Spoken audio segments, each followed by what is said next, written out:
Saudara, saat ini saya berada di tempat kejadian perkara perjudian sabung ayam yang ada di Waikanan, Lampung. Dan baru saja Kompolnas datang untuk melihat semua atau seluruh dari tempat kejadian perkara. Termasuk di belakang saya ini ada satu mobil yang tadi juga ada ditemukan satu barang, tapi kita akan langsung tanyakan saja kepada Kompolnas yang memang sudah hadir di sini. Selamat siang Bapak-Bapak. Selamat siang. Selamat siang. Pak, ini terkait dengan temuan hari ini apa saja Pak? Iya, sebenarnya hari ini adalah proses dari kemarin ya. Kemarin itu kami juga mengurai faktanya dari sumber langsung, ya, baik petugas maupun orang yang ikut dalam perjudian maupun sabung ayam ini cukup detail. Nah, hari ini kami mengurai apa yang kita konfirmasi ulang nih, apa yang disampaikan dengan kondisi lapangannya. Lah, hal-hal yang penting misalnya bahwa posisinya adalah terang-terang ya. Jadi bukan malam ya, petang yang malam, enggak, terang kayak seperti ini kurang lebih. Oke, tapi kan Itu sempat satu. Kan pentingnya itu ya untuk menunjukkan apakah masing-masing orang bisa terlihat, bisa. Nah, itu yang juga bisa mengidentifikasi apakah misalnya ya petugas kepolisian melihat seseorang yang pakai identitas tertentu bawa senjata misalnya, bisa lihat. Nah, itu penting karena memang suasananya kayak begini. Terus kami juga cek letak selongsong peluru dan sebagainya, lihat posisi jenazah dan sebagainya, membayangkan sudut tembakan dan sebagainya, itu juga memungkinkan. Memungkinkannya apa? Ya, ini orang yang melakukan penembakan adalah orang yang biasa menggunakan senjata dengan sasaran yang spesifik, ya mungkin dia juga bisa menghitung nih efek dari tembakan tersebut, mematikan ataukah tidak. Makanya spesifik sasarannya. Lah, artinya terlatih begitu ya Pak? Orang yang biasa menggunakan senjata seperti ini, dan ini terkonfirmasi dengan beberapa informasi yang kami dapatkan bahwa ya orang tersebut memang kalau ada di sini sering membawa senjata tersebut. Jenis senjatanya kami dikasih tahu, ya karakter senjatanya kami juga tahu, tapi belum bisa kita umumin. Lah, yang paling penting dalam konteks itu proyektil. Oke, proyektil. Nah, proyektilnya kalau kita lihat dengan kasat mata, karena kami lihat langsung, ya kita juga pakai alat pembesar, ya, jadi bisa lihat lebih jelas.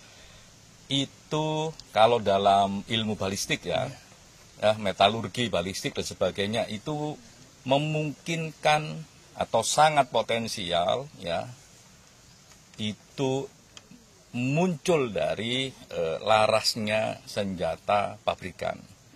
Tapi tentu saja kita tunggu hasil lab for, biar ini saintifik. Ya kan ini cuma lihat kasat mata walaupun dengan bantuan alat pembesar, tapi dari berbagai pengalaman, dari berbagai literatur itu menunjukkan itu. Karena itu sidik jari senjata yang itu pasti dilahirkan dari senjata pabrikan. Pak, artinya berarti kalau sudah ada seperti itu sangat mudah untuk sebenarnya mengidentifikasi jenis dari senjata apa dan merek apa dan sebagainya, Pak. Harusnya nggak susah ya mengidentifikasi itu, apalagi senjatanya itu terbatas. Gitu. Itu mudah gitu ya. Semoga tim join tim ini bisa membuka itu, ya, dan bisa menerangkan apa yang terjadi dan bisa menghadirkan keadilan bagi korban. Kan itu yang juga penting. Saya kira kita berharap ya Pak Supardi, semua pihak untuk profesional, ya kami mendukung ada join tim ini, dan kami berharap pendekatannya adalah pendekatan ilmiah, sehingga tidak hanya bisa dipertanggungjawabkan di Indonesia, di dunia internasional pun juga bisa, karena saintifik itu bisa diuji dimanapun. Gitu. Baik. Tadi Pak Nam juga sempat menemukan ada temuan Pak Pardi tadi sempat menemukan ada apa Pak di mobil ini Pak? Sebetulnya tadi ada keraguan apakah mobil ini betul sebagaimana yang diasumsikan adalah milik dari oknum yang menjadi terduga pelaku.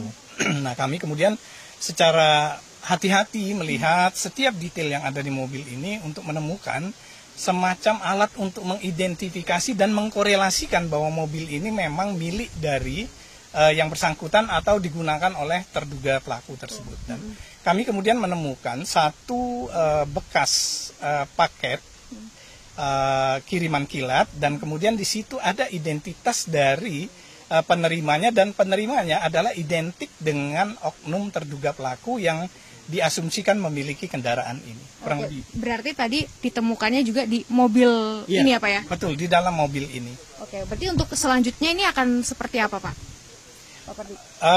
Kita akan memberikan rekomendasi kepada terutama teman-teman di kepolisian bahwa apa yang diasumsikan, apa yang dinyatakan oleh para saksi bahwa terduga pelaku ada di TKP, itu bisa dikonfirmasi dari kendaraan yang ada di sini, yang kendaraan itu bisa dikorelasikan dengan yang bersangkutan.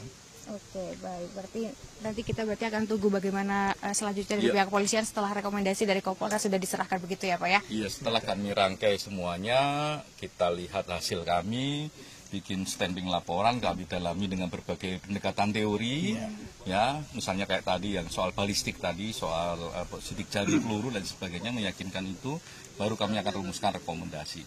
Tapi lepas dari itu, sekali lagi kami menyambut baik ada joint team ini. Dan kami berharap joint team ini baik oleh rekan-rekan kepolisian maupun rekan-rekan TNI, ya, bisa bekerja secara maksimal, secara profesional. Dan yang paling penting basisnya adalah ilmiah. Oke, baik.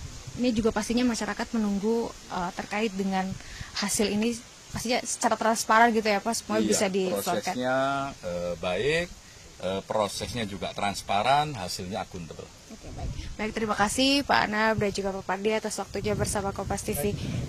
Nah, saudara, itu tadi adalah satu temuan yang ditemukan oleh Kompolnas pada saat melihat tempat kejadian perkara, yakni di tempat perjudian sabung ayam.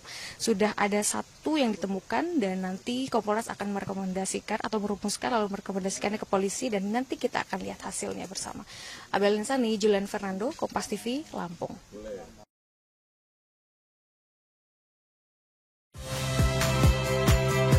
Saya Magister Tarigan. Saksikan program-program Kompas TV melalui siaran digital, pay TV, dan media streaming lainnya. Kompas TV, independen, terpercaya.